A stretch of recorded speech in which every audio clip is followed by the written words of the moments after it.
बुलढाणा जिल्ह्यातील संग्रामपूर, शेगाव आणि खामगाव तालुक्यामध्ये काल संध्याकाळी जवळपास 3 तास चक्रीवादळ आणि मान्सूनपूर्व पावसानं थैमान घातलं। हजारो हेक्टरवरच्या केळी आणि संत्रा बागा यामुळे उद्ध्वस्त झाल्या आणि त्यामुळे पुन्हा एकदा शेतकरी अडचणीत सापडला। आढावा घेतलाय संजय महाजन यांनी।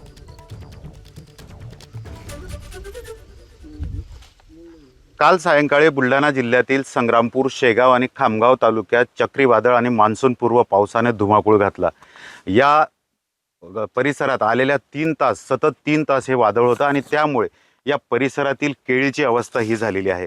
अक्षरशः केळीच्या बागा या झोपलेल्या आहेत आणि त्यामुळे शेतकऱ्यांचं मोठ्या प्रमाणात नुकसान झालं आहे।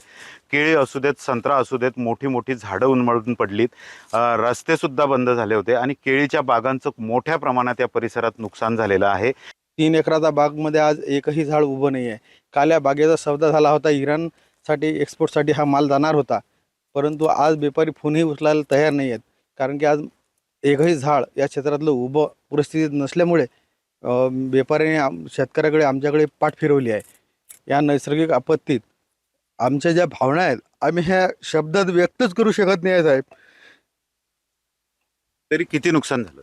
यामध्ये म्हणजे आमचे या मोल हे शब्दात व्यक्तच केला जाणार नाही साहेब। 2.5-3 लाख रुपये खर्च आहे फक्त या पिकाचा।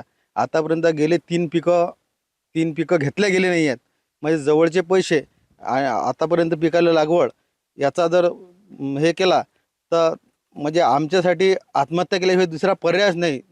आणि काल झालेल्या या सायंकाळच्या वादळामुळे मोठ्या प्रमाणात संग्रामपूर, शेगाव आणि खामगाव तालुक्यात शेतकऱ्यांचं केळीचं, संत्र्याचं मोठं नुकसान झालेलं आहे। आता सरकारने तात्काळ याचे पंचनामे करून आम्हाला मदत करावी अशी मागणी सुद्धा आता शेतकरी करत आहे। कॅमेरामन शांतारामसह डॉक्टर संजय महाजन, एबीपी माझा, बुलढाणा। तर कशा पद्धतीनं वादळी वारा आला होता हे आपण या दृश्यांमध्ये पाहतोय। वादळी वाऱ्यानं थैमान घातलं होतं आणि त्यानंतर केळीच्या बागा या भुईसपाट झालेल्या आहेत, जमीनदोस्त झालेल्या आहेत आणि आमचं लाखोंचं नुकसान झाल्याची भावना हे शेतकरी व्यक्त करतात। एबीपी माझा, उघडा डोळे बघा नीट।